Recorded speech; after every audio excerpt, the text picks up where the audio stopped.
Welcome to the HR Uprising podcast. This podcast series explores HR hot topics and challenges through conversations with relevant experts and real-life HR, learning, and OD professionals.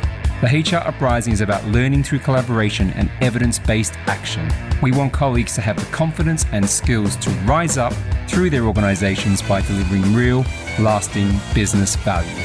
Now, introducing your host, chartered psychologist, experienced change agent, entrepreneur, speaker, and coach, Lucinda Carney. Hi there, it's Lucinda Carney from the HR Uprising, and I'm here to introduce this week our second in our 12 HRs of Christmas series. And I've got three fabulous HR professionals who I'm talking to this week. Two of them I've actually worked with directly, and one of them I met through the HR Uprising podcasts, which is really rather nice. So the first person that we're going to hear from is Dan Jones, and he's the Director of HR at Falmouth University. It's quite exciting at Falmouth because they've got a really big vision about where they're going in as a university, and they're putting in some great cultural change stuff. He talks about the importance of being strategically aligned and that we should be less apologetic as HR professionals. It's all about influencing others, and he's got some really great examples as to how we can be brave and less apologetic in doing that. We then go and hear from Ellie Walker, who she's more of an learning and development professional. She talks about being more values focused, her progression, lots of areas of where she works in the charity sector. She's also actively studying on her CIPD. And I found her really inspiring actually as she was talking about her commitment to learning, whether it's listening to podcasts, whether it's researching things, whether it's interacting on social media. She's really got a commitment to continuous learning and development. And then finally, we hear from Jennifer Shirler-Gormley, who is somebody who I had the pleasure of working with for about 10 years when we were both in Siemens together. And we did some great stuff. We really learned together, actually. And she's what I would consider to be one of the best business partners I've ever worked with, HR business partners, almost a professional HR BP. She's now in a very senior business partner role for Cisco. And she talks about, the challenges of self-belief, overcoming fear, also about the different leaders that you have to work with as a business partner and collaborate with to get the best out of it. And one of the best quotes I think she comes up with, where she's saying actually if we're going to be in HR, it's about having passion for both the business and the people. So three different conversations, different people, but all hugely inspiring, I hope. And I just think it's great for us to be able to hear from people in different roles. We will put contact details for each of the people concerned if there's any links, otherwise we'll put them in the show notes. So I do really hope you enjoy this week's HR Uprising. I'd like to welcome now Dan Jones, who is the Director of HR at Falmouth University. Welcome, Dan. Hi, Lucinda. Thanks so much for coming on the HR Uprising.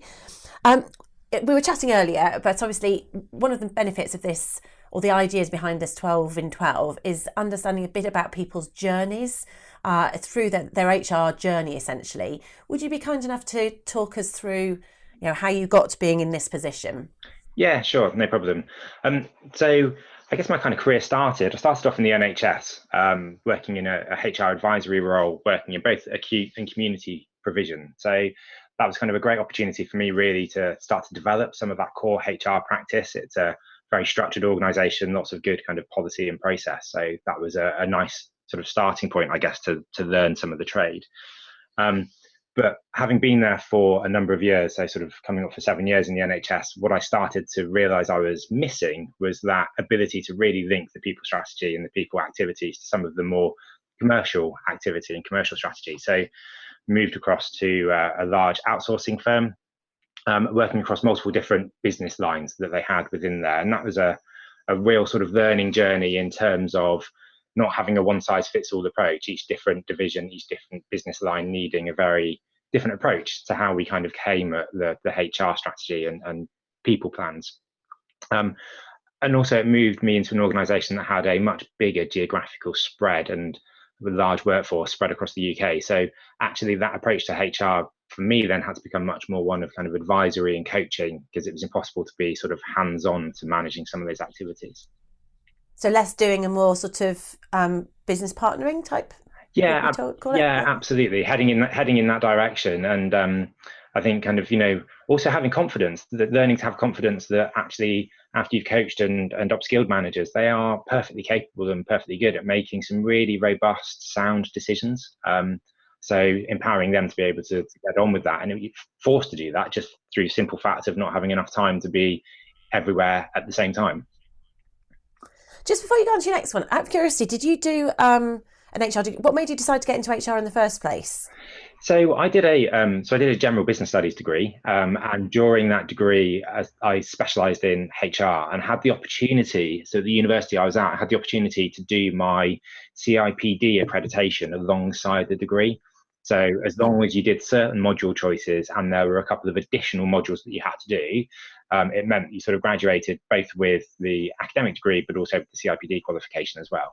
So that was the main sort of driver, really. So kind of early in that degree course where you were required to specialise down one particular business path, kind of people felt like the most interesting one to me at that point. Cool. Sorry to interrupt you on that. That's interesting. I haven't heard about doing CIPD and alongside your degrees. I don't know if that's common or uncommon. It was a while ago now, so it may not exist anymore. But it was certainly something that kind of really worked for me. And I think actually it gave you that piece that took that academic aspect, but linked it to something far more really professional, practical, and gave you more meaning when you came out into the workplace, the job market. So no, definitely. If I had my time again, I would do exactly the same thing. Yeah, that's great. So where did you go from outsourcing? Sorry, I did interrupt you on that one. That's okay, no problem. So I went from outsourcing. So I then went to a company called Tribal Group, who are a technology and services company who operate within the education market, both in the UK and globally. And my initial brief when I joined that organisation was to join and be part of a bid team who were working on two sort of large central government outsourcing tenders.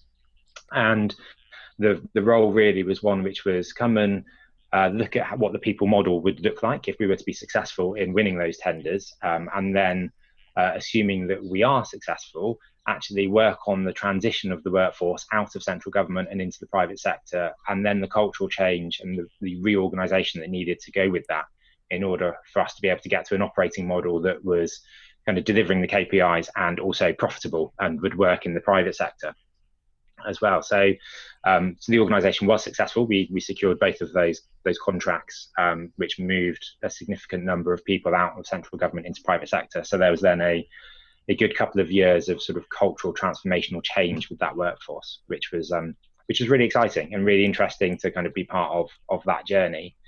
And then as that came to an end, I then moved into more of a divisional HR leadership role within the company. Before then taking up a position of sort of group HR director, which gave me responsibility for all of the people activities across all of the activities for kind of Tribal Group, which is very sort of UK based and then the international activity as well. And that was great. In that role of kind of HR director, group director, that gave me real exposure then to a number of different things and that kind of continuous learning. So some of the international HR practice was certainly new, and having to get my head around some of that. Leading teams in the US and Australia, how to do that kind of virtual leadership, remote teams, etc. That was certainly a learning curve. And there was also a number of activities around company acquisition and then integrating those new companies into the group, both UK-based companies and a number of internationally based companies as well. So there was some real sort of lessons in there around sort of managing cultural differences, remote teams, virtual leadership, etc. So that was great. And more importantly, I think for me, as I took up that group HR director role, meant that I was really able to make the most impactful connection between what our commercial strategy was and being sat around the table as we were mapping that out and talking about our kind of long-term goals, and ensuring that the people practice and the people strategy had a really close alignment to that, so that we were able, and I was enabled then to ensure that the HR function had a remit that I guess they felt able and empowered to influence beyond what you might traditionally think is HR's role. And that's always been really important for me. That was always the piece that was missing, was, how do we get HR out of the box that sometimes it's put into and have it more in the impactful kind of aligned to strategy space. I think it's really interesting. I was just hearing your journey, which is quite quick in terms of this. And I was wondering whether it feels like every move brought in a new set of learning. So you've ended up in a third or fourth role with a very broad experience set. Was that sort of intentional or? Absolutely, yeah, absolutely. Yeah. So, certainly for me, I think kind of throughout my career and right the way back to kind of those early days in the NHS, what I've always kind of had is a view that says, well, if I look out for the next 12, 24 months in the role that I'm in and in the organisation that I'm in, am I going to be challenged? Are there new things that I can learn? And, how can I broaden that knowledge base that I've got? And I think kind of taking that approach and asking myself those questions has led me to a space where when I've had those kind of intentional moves from one organization to another, I've actively sought out an opportunity to get into a different space, into a different sector, just to continue that learning journey. But also, I think, to see how those broader range of people practices you can apply, and you can take kind of the best from, I guess, all of those different experiences and start to apply it to that new environment, new space that you find yourself within. So that's always been something which has motivated me and I've looked for in those future moves. I mean, I think that's great advice. It's also it's almost to other people, if they were looking to move on like that. It's looking, rather than comfort zoning, looking for similarities. You've almost gone for different roles, different experiences. And then the other thing that just came through to me from what you were saying earlier was this whole sort of commercial thinking. So working out how to link with the strategy, how to be link the HR strategy with the business. Again, is that learned or is that innate to you, or is it something? I mean, certainly that's one of those things we know that HR need to do more of.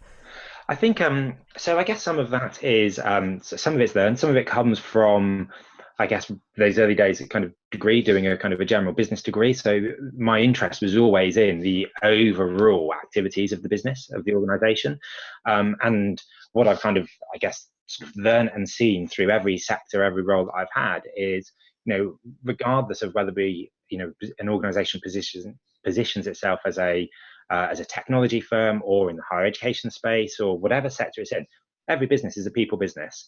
And therefore, the impact that I think HR can have on that commercial activity is massive. And as you said, Lucinda, as a profession, I think we need to get better at that. And I think we need to be less apologetic as well. And actually, the kind of the debate around whether HR should have a seat at the table, well, actually, if we're having impact and if we're influencing, that seat at the table naturally happens and is naturally opened to us. So I think for me, it's more about the whole HR function seeing their remit as one which is broader than the kind of the small box that people will put HR into, and having some of those pointy elbows and being brave enough just to get involved in some of those conversations that link people to link the people activities to the wider business activities. Yeah, I couldn't agree more.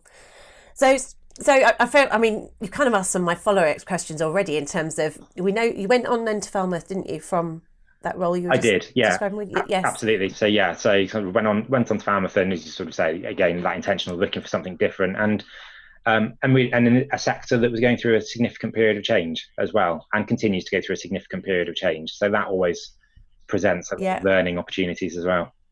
And a university with a very distinct ambition, a very ambitious change agenda within your remit as well, hasn't it, within HR? Very much so. Sorry. Yeah, very much. Not so much in the HR, but in terms of a people agenda. Yeah, absolutely. In terms of the kind of the people agenda, and a university as well, I think that's looking across at the operating model in the sector and how higher education works, and starting to really challenge whether the status quo is right, and actually whether the status quo is broken, and therefore some really new ideas and approaches are needed, and recognizing that's only going to come from us getting our people to embrace that and to operate in different ways. So very much an organisation, an institution that was putting people at the kind of the heart of the change programme that it needs to go through. Definitely. So if you were to cast your mind back to before you went into the NHS, 'cause it sounds actually very strategic and planned, is there any advice that you'd give your younger self, or in fact anyone else out there who would like to become an HR director in the future? I think so my advice to my young self, I think, would be to be brave, to make some of those moves that feel really scary, and benefit of hindsight. I look back and there are a couple of moves that now I wish I'd made a little bit quicker. So I think kind of make that leap. The other side is never quite as scary as you think it's going to be, and the learnings that you take from one organization into another are massive, and they enable you to really challenge the status quo. And I think that's my second piece would be that challenge what you see. I think when I started out in my career, I kind of had this perception that those people who had been in the profession or in the role for longer had all of the answers. But actually, over time, and then sort of certainly now moving into that kind of HR director space, I'm very acutely aware that actually we don't have all of the answers. And therefore, those new voices, those innovative, disruptive voices, challenges around how things can operate and why they operate in certain ways are really, really welcome. And I think it's just about, so for those people who are starting out in the career, I think it's, recognize that your opinion is completely valued, and that, those left field ideas you might have could be the next big breakthrough for the organization. So voice them. Yes. Don't be scared to speak up. It's all about that fresh thinking, isn't it? Very much so. Yeah. And being prepared, and having someone who's prepared to listen to it, of course.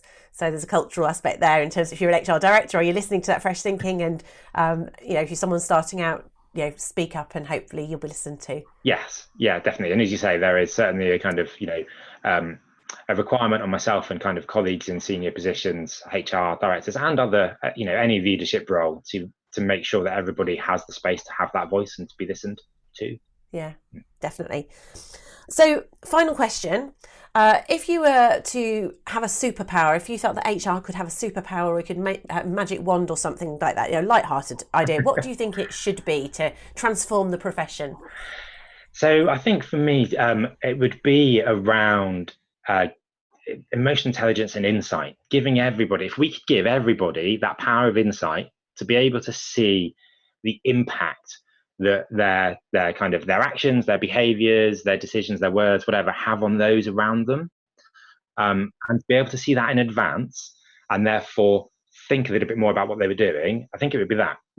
It'd be brilliant. We'd be able to, all of the problems that we have, I think, around kind of teams, around high performing teams, around kind of engaging work environments, we'd be able to solve so quickly if we could give everyone that ability. Yes, because most people don't set out to upset people or, not motivate people or whatever. It's actually just that lack of thought in the moment or lack of awareness. I like that. It is, yeah. And we're all, change the world. Yeah, and we're all busy, and it's kind of taking the time, isn't it, to think through some of those things in advance. But as you say, I've not come across people who intentionally seek to create those negative environments. It's just that lack of awareness. That's brilliant. Thank you so much, Dan, for coming on the HR Uprising. I really appreciate your insights, and there was so much to get out of that journey, and lots of suggestions along the way, lots of things to take from that. So thank you very well. No problem. Thank you very much. No problem. Thanks, Lucinda. So this week's guest, I'd like to welcome Eleanor Walker from Atkinson HR Consulting. Thank you for being with us today, Eleanor. Thank you for having me.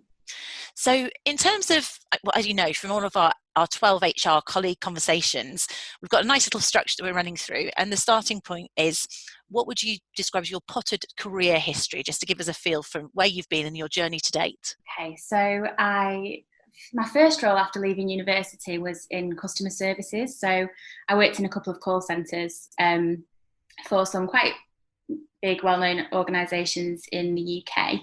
And just really doing customer service over the phone.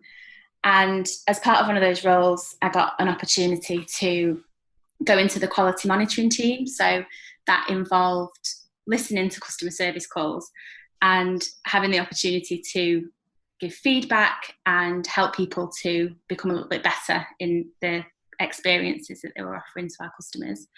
And then from that, I managed to get involved in learning and development.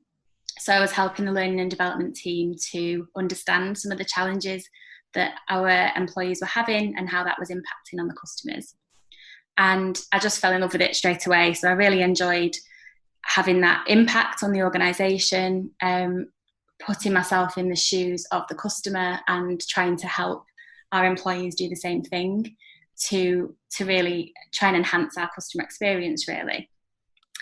And then from there, I got my first role as a sort of proper learning and development person in a financial services company. And again, there I was designing training. A lot of it was around compliance and delivering induction, delivering management development programs, and supporting team leaders and employees again to improve their customer services and sales. And then I also managed to get involved in some more of the HR side of things as well there. So I was doing a little bit of recruitment, helping to review policies and that kind of thing. So starting to get a bit of a broader HR background. And then from there, sorry. I was going to say, because I'm intrigued, because my background was learning and development. So you've gone through the L&D route into more pure HR now. Is that what you're in? Well, my role after that was again in learning and development, and that was solely focused on learning and development. And that was working for a large supply chain organisation that was global. And I very quickly moved into a management role there. So within less than a year, I was leading the L&D function for Europe for that organisation, which was a huge jump, but a great challenge. And that's where I sort of had my experience in learning and development. So I then also got involved in things like talent and succession planning and performance management and much more around leadership development. And I had the opportunity to deliver training in New York and Hong Kong and across Europe. And it was this great role where I got lots of exposure and lots of experience and learned from some really great leaders, some really great HR teams, and some really talented people, really. And while I was in that role, I started doing my CIPD level 7 in human resource management. And then my current role is then again back to kind of the broader HR, with still a lot of the people and development side of things. So you've got that kind of quite a breadth of means it works really well in terms of you can be quite flexible, whether it's HR that you're delivering or L&D. You've got a broad base there that you can support people with. Yes, definitely. That's where I'm getting to anyway. I think my strengths are definitely in the learning and development side of things, but I think it all links together, as I'm sure you'll agree, really, really well anyway. And a lot of the time you might be brought into a client or a part of the organisation that is looking for some L&D support, but actually once you start asking questions, you realise that there's a broader problem or a broader thing that you can support with that involves other areas of HR. And it's almost like you've got this OD thing going on there as well, haven't you? Because it's understanding the overall business challenge and how you might benefit it in different ways, I'm guessing. Yes. Are you working with smaller businesses now in Atkinson HR? What's your typical customer now? Typically is small to medium-sized charities. So it's small organisations and also a new sector really for me. So we don't just work with charities, but most of our clients are small charities. And how would you say that they're different compared to, say, financial services? And would you say there's a difference in culture of the industries? Yes, I think there is. So there's, at the end of the day, I think the approach isn't necessarily that different. So people, I find, the employee experience that I'm really interested in helping organisations to create, I don't think matters if you're a large organisation or a small organisation, but there's certainly a difference in how it feels, I think. So some of those differences are great, some of those differences are more challenging. I think the one thing that I've noticed is definitely that a lot of the charities that I'm working with are much more values driven. Yeah. So their values are integrated into all parts of what they do, for employees as well as for their members or whoever that is benefiting from the charity. So it's much less, I think it's much more usual to go into a charity and all of the employees can talk about the values, and it's written into the policies, There's a feel for the values in the way that they recruit and retain and develop their staff. And I'm sure that's not the case in every single charity, just as much as it's not the case for large organisations that they don't do that. But it's certainly the thing that I immediately noticed. Yeah. I've got some experience. I would agree with you from my limited experience in there's different cultures there.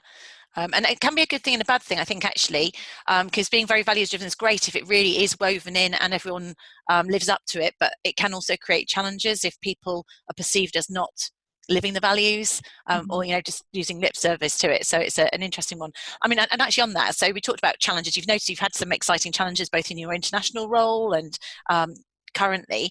Have you got an example of a challenge that you'd be happy to share for this audience? I think my biggest challenge throughout what I've done so far has been getting the organisation to be more on board with the approach to learning and development that I wanted to take. So when I first started in L&D, the way that it worked was very much that the business would come to me with a title for a training course, the number of people that they wanted to attend, when they wanted it to happen, and how long it would be. Yep. And that made me. I know that there's lots of talk now about performance consulting and how that's not the way to go, but that's always something that's made me feel quite uncomfortable. And again, I think it was about because I feel like I've got quite a lot of empathy for others. So when coming from customer service, that sparked a real interest in me with employee experience as well. Yeah. And I just knew that, well, I wouldn't want to attend that training course. I wouldn't want to attend a training course where nobody's asked me any questions, don't feel like anybody really knows why something's happening or something isn't happening. And I guess the challenge was trying to convince the organisation that to do it a different way. And at sometimes it was quite easy. So some people would kind of respond to some questioning and actually then change the way that they'd approached it quite easily, whereas others really just kind of wanted you to deliver this training course. And I struggled at first with sort of sticking to my guns and actually saying, I'm not going to, I don't think this is the right way to do it, and let's try it this way. Yeah, and because I remember that experience as well myself, in terms of people say, the people need a time management course, and then you'd sit down and actually understand what you needed to understand, what it was that was making them think that's what they needed in order to properly diagnose what the solution was. It might well be more about they needed clear priorities, or the managers needed to learn how to set objectives or something, as opposed to they're coming in saying this is what I think the fix is, which may mean you're just actually completely treating the wrong symptoms. So it's definitely an education piece, isn't it? Yes, definitely. And I think what helped me was having a really great mentor and a really great sponsor who would put me into situations where we could get under the skin of things, which hadn't necessarily been done before. So it was really powerful to have that senior person who was kind of on the same wavelength as me and supporting the fact that I was actually going against what the business wanted or what the business thought they wanted. That was an internal mentor, was it? Yes. So my manager in my previous role she really, really believed in me and really believed in what I wanted to achieve and my way of doing things.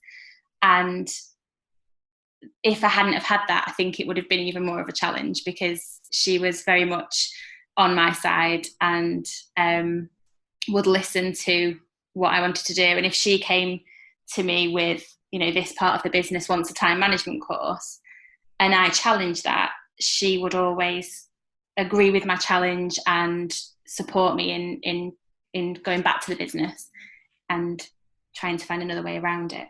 That's great. So it's really important, I guess, then to try and pay that forward. And I guess, so linking in from that, if I say, if you were to give your younger self advice, it sounds like mentorship is an important thing. Is there anything else that you would advise your younger self? So many things. I think the biggest one for me was just because something's a good idea doesn't mean that you have to do it right away. And again, that goes back to this previous mentor that I had, who she always used to tell me that good enough is good enough. And I passionately disagreed with her for a long time, because I was always trying to design the best training, or I wanted to make sure that my slides were beautiful and that my marketing for my training courses was amazing. And, you know, I was always trying to create everything to the absolute best that I could. And also, I think a lot of L&D are guilty of this, but I was, you know, as soon as something new came out, a new way of doing something, a new piece of tech or a new book, I'd want to implement it straight away, because I could see that it would be positive and it was a good idea. Yeah. But usually by the time I'd got round to doing anything with it, the business had moved on, didn't need it anymore, and actually I wasn't being very productive. So when I finally realised that actually good enough is good enough, and I just need to focus on getting the best possible version of something out there in the time frame required, kind of.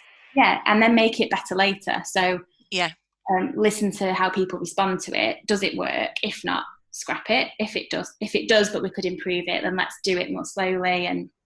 And that, I think, was a much better way of one, meaning that I was achieving a lot, and two, demonstrating to the business that this way of kind of getting to the bottom of a problem and then helping them to co-create a solution, and I can get it out there in a week, meant that I was proving to the organisation that it did work, rather than the, you know, let's design a program that takes 6 weeks and then deliver it, and then by then it's not really working. So yeah, I think if I'd have known that earlier on, then I would have had a couple more productive years, I think.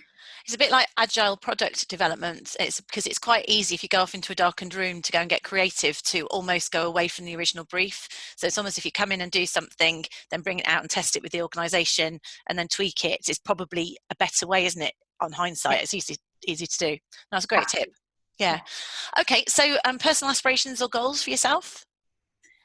So at the moment, I'm still working towards my CIPD level 7, which is taking up quite a lot of my time. Yeah. Is that part-time? Is it a day a week, or how are you doing that? Distance, yes. Yeah. So I'm doing it kind of on top of full-time work and full-time toddler too. So, oh, great. But I think in the short term, I'd really like to find a position as a charity trustee. So I'm kind of actively trying to do that at the moment. I think that's something that will really help me to get a better understanding of the charity sector. And I also know that it's a really good opportunity to obviously to volunteer your time in a meaningful way, but also to get board experience and that experience with senior leaders of an organisation. Great. So if there's anyone listening who knows of a need for that, we'll put your details on the show notes. You never know. Thank you. Great. Slightly longer term, I think helping the business currently to meet its growth targets. So we'd really like to increase our capacity, get some more consultants on board, and have some larger organisations that we work with in the next few years. So I'm quite excited about helping the organisation to grow, because we're very small at the moment. There's just 3 of us. And also at the moment, with some of the organisations that I'm working with, we're currently looking at implementing some people strategies, which are kind of 3 to 4 years in length. So I'm really excited to revisit those periodically throughout that time and start gathering some data that shows what impacts those people strategies have had. So because it's something that's quite new to me. And I think as much as we're involved in the organisation's project work and we're kind of in touch with them all the time, there's some key milestones in there that I'm really excited to reach and see what benefits that these people strategies have had. Absolutely, yeah. That impact and that evidence-based practice is really, really key. Yeah. So, final question for you. If you had a superpower, what would your HR superpower be? I think this was the easiest question I've ever answered. Did you used to watch Charmed in the late 90s? Do you know what? I think I'm too old. You have to explain it for me. It was a early noughties show about witches and demons, and a little bit like Buffy the Vampire Slayer, right? But probably less popular. So there were demons in that show called Seekers, and they had this power where they could just absorb everything they needed from other people's minds. So they could kind of read people's brains and then use that information to commit horrible deeds. I would put it to much better use, but I'd really like to be able to absorb stuff. So from podcasts and blogs and books, really quickly, and just store it so that I can access it later.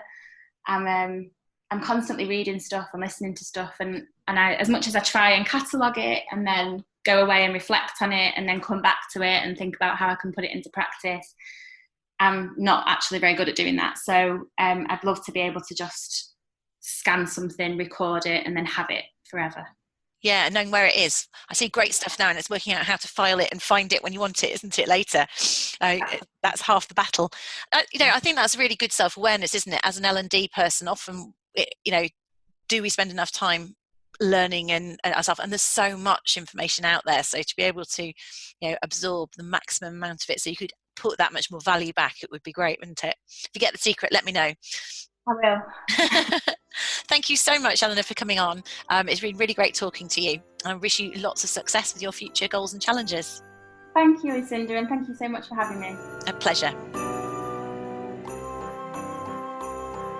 I'd like to welcome Jennifer Shirley-Gormley, who is the HR business partner for UK, Ireland and Northern Europe for Cisco. So welcome, Jen. Thanks for coming on. See you.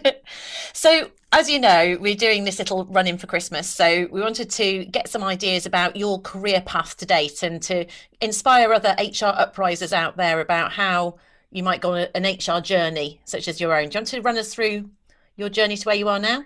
Yeah, so I guess my HR journey started at university. So I was fortunate to go to Aston University, which did a 4-year course. And then the third year was out in industry.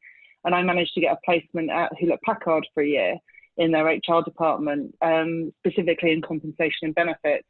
But it really gave me a flavour of the different departments in HR, which I had no visibility of prior to that. So then I went back into my final year and got a graduate job at United Biscuits. For just over a year I did that. And I realised actually that sector wasn't of massive interest to me. And I saw an advert for Siemens, and technology seemed to sort of sing to me more. And I remember looking at the advert and thinking, I don't think I can do it. And my husband going, absolutely you can, and just went through line by line. And I've completely lived the stereotype of, but I couldn't tick every single requirement. And my husband going, but you can do the first 2, just go along, see where you go. And so I started my journey at Siemens, and I actually was there for 17 years, bar 1 year I was at Capital One. And during that time, I did have 3 kids and enjoyed a year off for each of them. So 17 years feels like a really long time, but it was actually interspersed into sort of 3-year blocks. And I did junior positions and worked my way up through the HR organisation at Siemens and being a business partner in all of the different areas by the time I left. And then left Siemens to go to Cisco, which is a huge American technology company, and was just really attracted by the culture that they had there and their innovation in HR. And also it had the benefit of me being able to continue to work in Nottingham, but work across the globe. And there aren't that many organisations that allow you to live where you want to live and yet have that global reach. So I was really fortunate within Cisco. So I've been Cisco for 6 years now. And so in terms of your roles, because I obviously knew you at Siemens, didn't I? And you were very senior in that you were successor for the HR director, really, weren't you, in terms of that? Culturally, in terms of your journey, what would you say your secret was to keep on stepping up the organisation? What would your... I think I am learning more and more is by saying yes. There have been many changes in my career that have absolutely frightened my pants off me in terms of, but I don't know, and making that leap.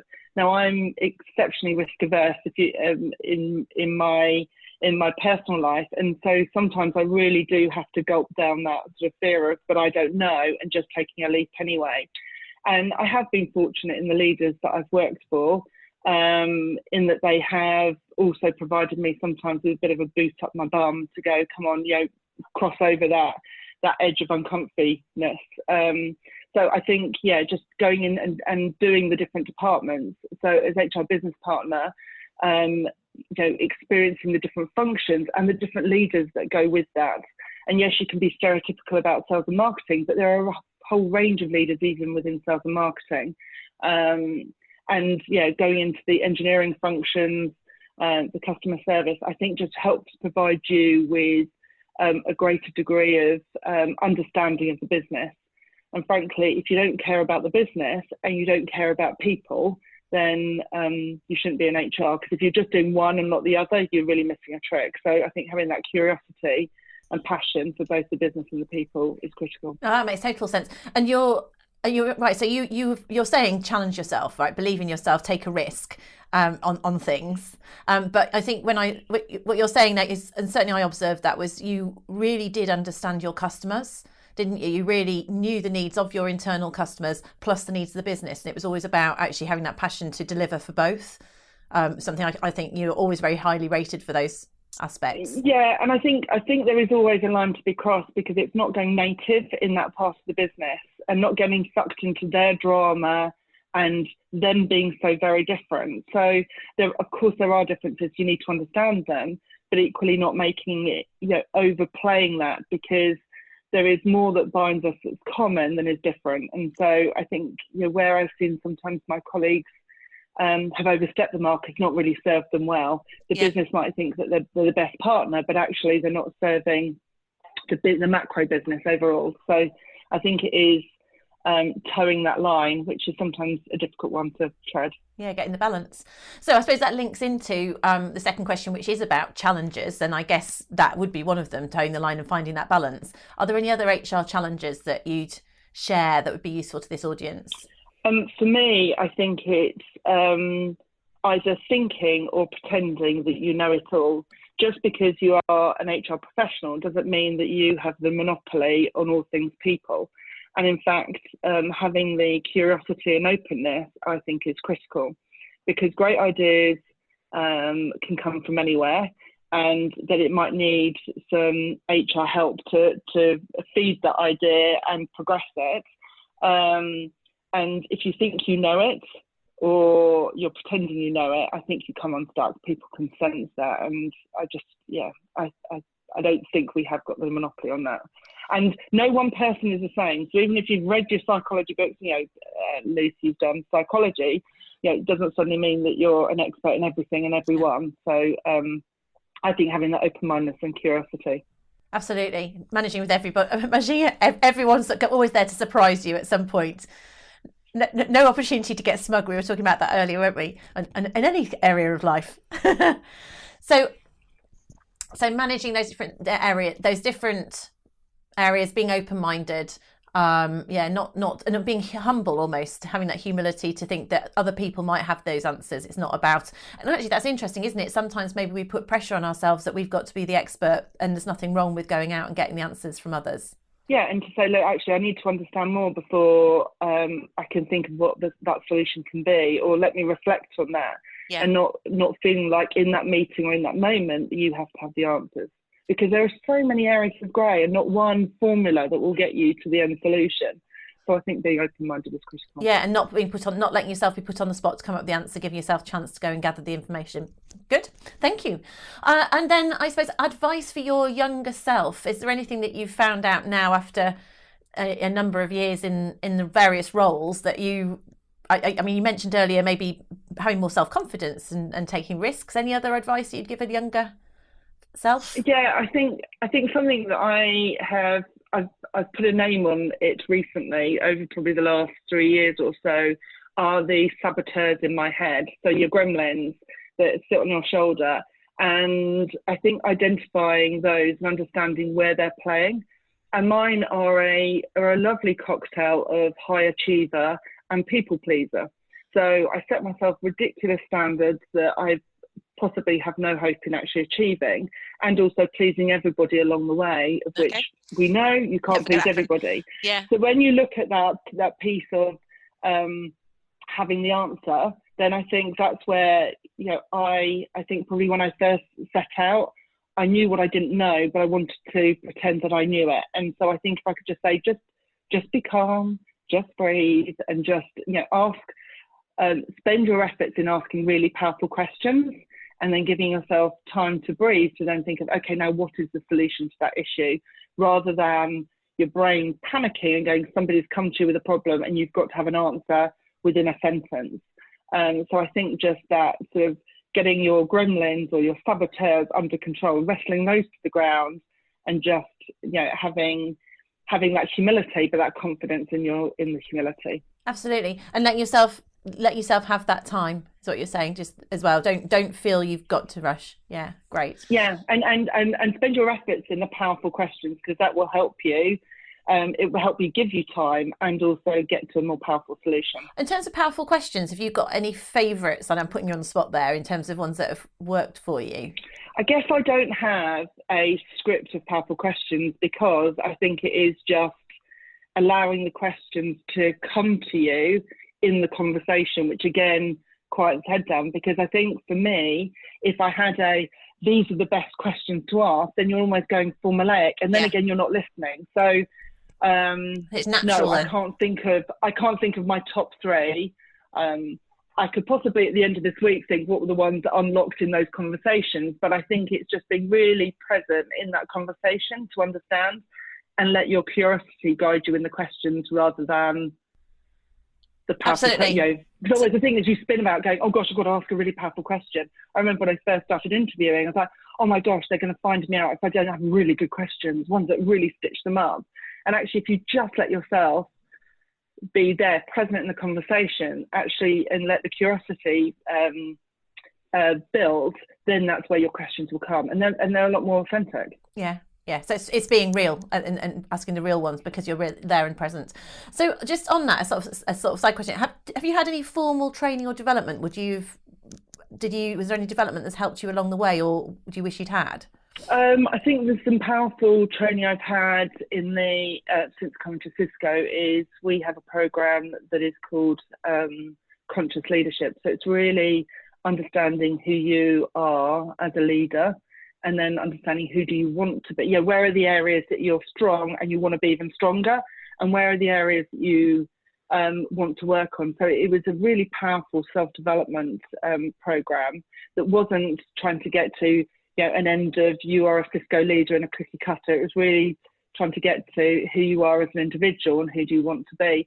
I think that really helped me to understand my inner drivers, and also the impact I have and can have. And I found that, you know, it was a deeply selfish program in terms of it was very, you know, introspective, but it was just such a pleasure to take that time and that headspace out to do it. I'm sure that benefits you at home as well as work, though, doesn't it? Knowing yourself properly like that. Oh, completely. And that's kind of almost the same thing in terms of what you're saying is then by knowing yourself really well and being comfortable with yourself, you can then be authentic and help others, or, you know, do the right thing in the situation, ask the right questions, because you're being authentic. I was just going to say, sort of being comfortable in you know, your vulnerability, you know, comfortable and confident. So, you know, we have, you know, the greatest leaders I have seen have shown vulnerability as well. Yeah. Because then that goes hand in hand with the authenticity. And taking that onto the sort of penultimate question, I suppose, in terms of your personal aspirations, you said you were able to look at what your strengths were and what you wanted, where you wanted to go next. So either personal aspirations or career aspirations. Are any of you happy to share what you want to do next?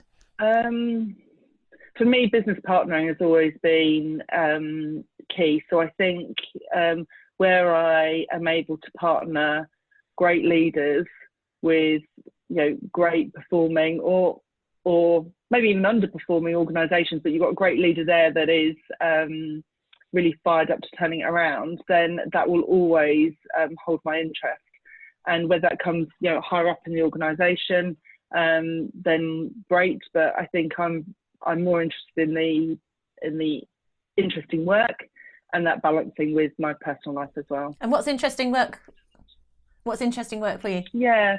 So for me is where there is opportunity. So be that in the problems to solve, to overcome, or where there is a leapfrog opportunity to be even better. I've been very fortunate within Cisco. There are a number of practices that we have just scrapped and then put forward leapfrog solutions to, and that's exciting. It's not always wrapped up in a bow, fully completed, and then how do we land that across the world, and then what is that feedback loop and what is that improvement you can do? And I've been very heavily involved in a number of the implementations in that feedback loop, and I love that. Breaking new ground. Yeah, great. Exactly. Yeah. And working out. And we did that, Luce, in Finland. We did. I was just thinking that. So it's almost like it's getting stuck into something new, whatever that new challenge is, and working out the answers, because you don't know them at the start, do you? So one final question for you. If the HR profession could have a superpower or a magic wand, what would that be? No, I don't know with his feeding my saboteurs, but I would love to be able to read the mind. So rather than, going to a leader with a solution and you get that sort of nod or passive aggressive behaviour, I would love to know what's really going on. But I think that would be a nightmare for my saboteurs and my gremlins, because as a people pleaser, they'd be like, oh my gosh, I'm not pleasing that individual. But I think that would be powerful. Yeah. So rather than people just being yes, HR, and then not actually, the thing's not sticking, I'd love to know what's really going on for them. Because then you could solve it so much faster, couldn't you? Absolutely, if you know what's really going on for them. Yeah. Mind reading. That's a good superpower. Yeah. Mind reading with a shield. Mind reading shield to stop you from having to take on too much extra stuff, but in terms of the feeding your gremlins. Brilliant. Jen, thanks so much. It's really great to have you on. It's been great catching up with you, and thanks for being one of our 12 HRs. Oh, thank you. So that concludes this week's HR Uprising. Thanks so much to Dan, Ellie and Jen for being part of the programme. I hope you found their stories interesting, and do feel free to reach out. As ever, if you enjoy what we're doing, please do refer us to your colleagues and friends. If you have a moment and you'd be happy to give us a rating on the Apple app or whichever one of your devices you do, then that would also be much appreciated. If you haven't come across it yet, we have a LinkedIn group and we're really quite active on social media and growing strongly. So let's keep this collaboration going and, reach out to these people too and link in with them. And hopefully together we can all learn more together. Thanks very much. Look forward to next week when I will be speaking with 3 people again. So I'll be speaking with Ruth Cornish, Willorna Brock and Caroline Crawley. So if you know any of those people, then there's some really great personalities that I've got coming on next week. So do listen out for that, and I hope you'll tune in. Thank you for listening to the HR Uprising podcast. You can access more information, including resources or links mentioned in the show, at our website, www.hruprising.com. Also, you might want to join our LinkedIn community or tweet to us at HR Uprising. We'd love to hear from you.